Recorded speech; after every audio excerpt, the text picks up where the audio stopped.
আসছে কোরবানি ঈদকে সামনে রেখে আজকে আমি নিয়ে এসেছি আরও একটি রেসিপি। আর তা হচ্ছে খাসির শাহি বিরিয়ানি, এবং এটি কিন্তু খেতে অসাধারণ হয়ে থাকে। এবং এটি আমি পুরোটাই রান্না করব হচ্ছে সরিষার একটা স্ট্রং ফ্লেভার থাকবে এবং টেস্ট পাবেন পুরো সরিষার। আশা করি আপনাদের এই রেসিপিটি ভালো লাগবে। আসসালামু আলাইকুম এভরিওয়ান, আশা করি সবাই খুব ভালো আছেন যে যেখানে আছেন, এবং পুরো ভিডিও জুড়ে অবশ্যই আমার পাশে থাকবেন। আমি খুব ইজিভাবে আজকের এই রেসিপিটি করে দেখানোর চেষ্টা করব।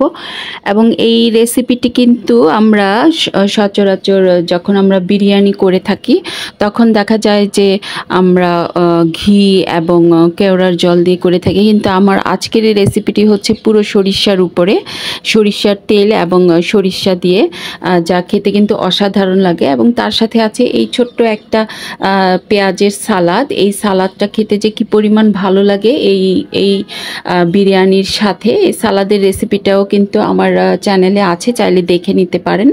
তো তার জন্য এখানে আমি খাসির মাংস নিয়ে নিয়েছি 1 কেজি, মিডিয়াম সাইজ করে সব কেটে নিয়েছি, যেটা রেগুলার সাইজ হয়ে থাকে। তো এই খাসির মাংসগুলো আমি ভালো করে ধুয়ে পরিষ্কার করে পানি ঝরিয়ে নিয়েছি। তারপর এর ভিতরে আমি একে একে সব মশলা দিয়ে এখন মেরিনেট করে নিব। তো প্রথমেই দিয়ে দিচ্ছি রসুন বাটা 2 টেবিল চামচ এবং আদা বাটা হচ্ছে 2 টেবিল চামচ দিয়ে এখন গরম মশলা দিয়ে দিচ্ছি, তেজপাতা, এলাচি, দারচিনি, লং, এগুলোও দিয়ে দিচ্ছি পরিমাণ মতো 7-8টা করে।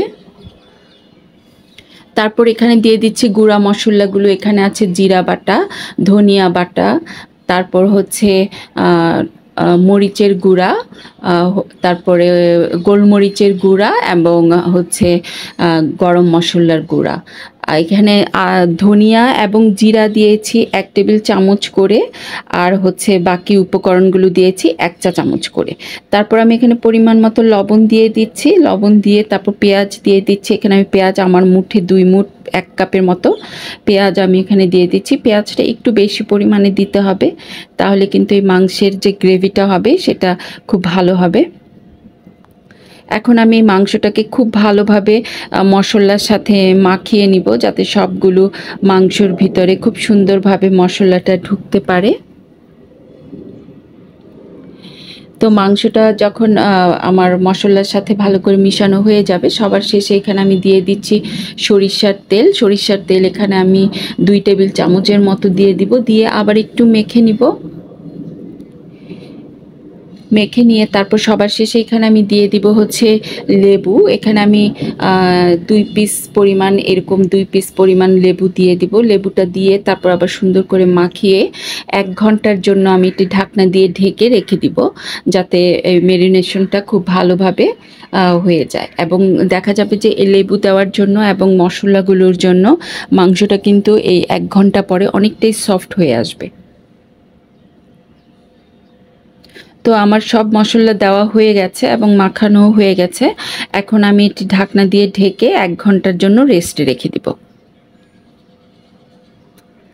তারপর 1 ঘন্টা পরে আমি চলে যাব কুকিংয়ে।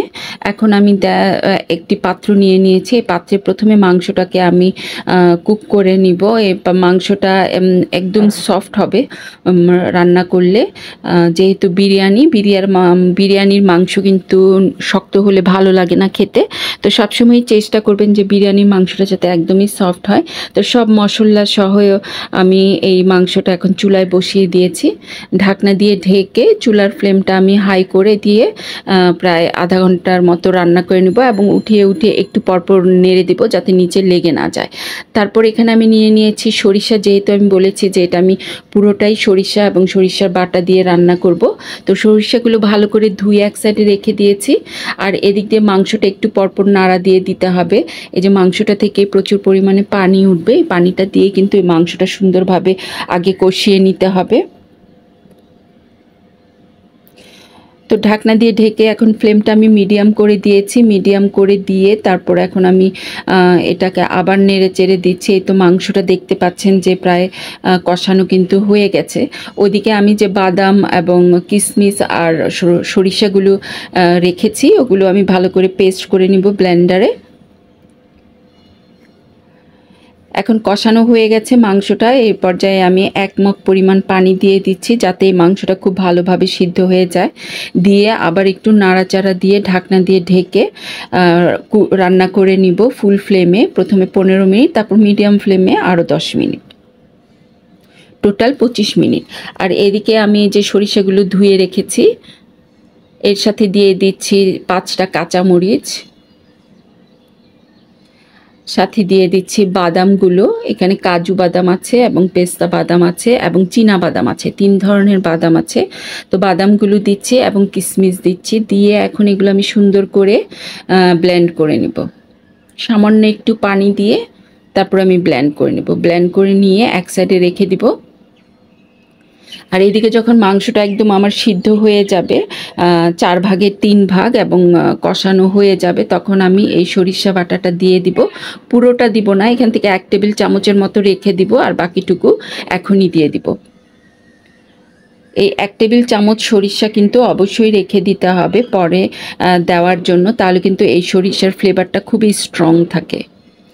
তো দিয়ে ভালো করে নাড়াচাড়া করে দিলাম। এখন আমি দিয়ে দিচ্ছি 1 টেবিল চামচ পরিমাণ টমেটো সস বা টমেটো কেচাপ, যেটাই থাকে দিয়ে তারপর এখন আমি আবার নাড়াচাড়া দিয়ে দেবো। টমেটো কেচাপটাও দেওয়ার চেষ্টা করবেন, তাহলে কিন্তু এর টেস্টটা অনেক ভালো আসে। তো মাংসটা কিন্তু এদিকে আমার অলমোস্ট হয়ে গেছে। আমি বেশি একদম ফুল কুক করব না, 4 ভাগের 3 ভাগের মতো যখন একদম কুক হয়ে যাবে তখন আমি মাংসটাকে এক সাইডে একদম চুলার আঁচটা কমিয়ে দিয়ে বসিয়ে রাখবো।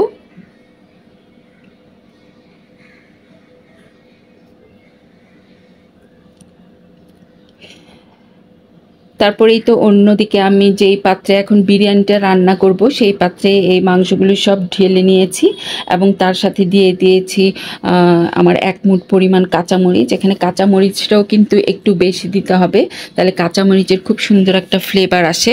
এবং দিয়ে দিচ্ছি বাকি সরিষা বাটাটুকু, যে পেস্টটুকু আমি রেখে দিয়েছিলাম আগে এবং বলেছিলাম যে পরে দিব।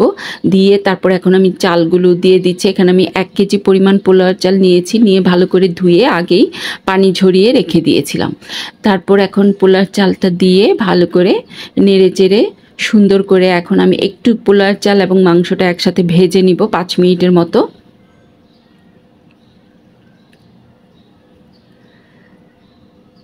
তো 5 মিনিটের মতো যখন ভাজা আমার হয়ে যাবে তারপর আমি এতে দিব পরিমাণ মতো পানি। অন্যদিকে আমি একটু পেঁয়াজের বেরেস্তা করে নিচ্ছি।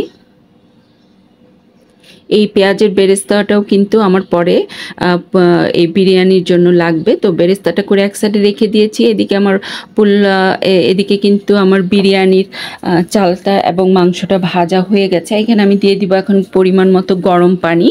যতটুকু পোলাও চাল নেবেন, যারা বিগিনার আছেন বা নতুন রান্না করছেন এই পানির পরিমাণটা বুঝেন না, তারা যতটুকু পোলাও চাল নেবেন যেই মেজারমেন্ট কাপে, ওই মেজারমেন্ট কাপেই তার ডাবল পরিমাণ পানি দিয়ে দিবেন, তাহলেই কিন্তু সুন্দরভাবে মেজারমেন্টটা হয়ে যায়। এখন আমি ভালো করে নাড়াচাড়া দিয়ে দিচ্ছি। এখানে আমি যেহেতু 1 কেজি পরিমাণে পোলাও চাল নিয়েছি, তো 1 কেজি পোলাও চালে তার ডাবল পরিমাণ পানি দিয়ে দিয়েছি।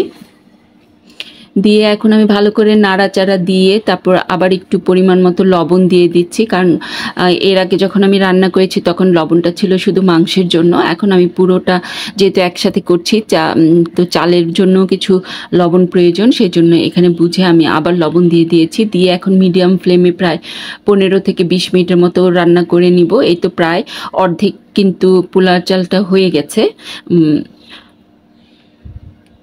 তো যখন এরকম পানিটা অলমোস্ট শুকিয়ে আসবে, একটু একটু ভেজা থাকবে এবং পোলাও চালটাও কিন্তু প্রায় সিদ্ধ হয়ে আসবে আর একটু বাকি থাকবে, ঠিক ওই পর্যায়ে এসে এই পোলাও বিরিয়ানিটাকে আমরা সুন্দর করে কি করব, ডাবল লেয়ার প্রসেসে দমে বসিয়ে রাখবো আরও 15 থেকে 20 মিনিটের মতো। তো আমি দেখেছি যে আমার একটা পুরানো একটা লোহার তাওয়া ছিল, তার উপরে আমি এটা বসিয়ে পাত্রটা বসিয়ে দিয়েছি। দিয়ে আমি নিচের ফ্লেমটা কিন্তু একদম লো করে দিয়েছি। দিয়ে 15 থেকে 20 মিনিটের মতো বসিয়ে রেখেছিলাম। এই তো কমপ্লিট হয়ে গেছে কিন্তু বিরিয়ানি রান্নাটা। আর কি যে এক অসাধারণ ফ্লেভার এবং ঘ্রাণ বের হয়েছে। আর যে বেরেস্তাটা করে রেখেছিলাম সরিষার তেলে, সেই সরিষার তেলটা সহ এই বেরেস্তাটা এখন উপর দিয়ে দিব। আর যেহেতু এটা সরিষা দিয়ে বিরিয়ানি করা হয়েছে, এখানে কোনো কেওড়ার জল অথবা ঘি আমি একদমই ব্যবহার করব না, তাহলে কিন্তু এই সরিষার যে একটা স্ট্রং ফ্লেভার থাকে সেটা কিন্তু পাওয়া যাবে না। তাই এখানে কিন্তু অন্য কিছু আর ইউজ করা যাবে না, শুধু সরিষা এবং সরিষার তেল। এই তো কমপ্লিট হয়ে গেছে আমার বিরিয়ানি রান্নাটা। আশা করি আপনাদের এই খাসির বিরিয়ানিটা খুব ভালো লেগেছে। ভালো লাগলে অবশ্যই আমাকে কমেন্ট করে জানাবেন। এবং আমি খুব সহজভাবে করে দেখানোর চেষ্টা করেছি, এবং সবাই কিন্তু বাসায় এই বিরিয়ানিটা খুব সহজেই রান্না করতে পারবেন, এবং এত বেশি কিছু উপকরণও কিন্তু এখানে লাগে না। তো আমি আপনাদেরকে সার্ভ করে দেখাচ্ছি। এই দেখতে পাচ্ছেন একদম ঝরঝরা গরম ধোয়া ওঠা বিরিয়ানি।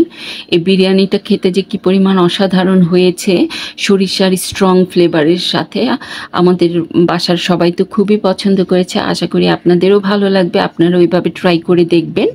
আসছে ঈদে অবশ্যই ট্রাই করবেন এবং টেবিলে সার্ভ করবেন, দেখবেন সবাই খুব খুশি হবে।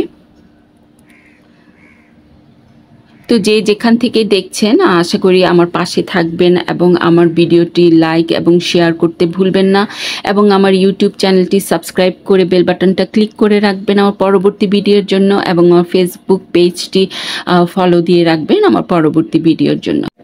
তো আজকে এই পর্যন্ত, সবাই ভালো থাকবেন। আল্লাহ হাফেজ।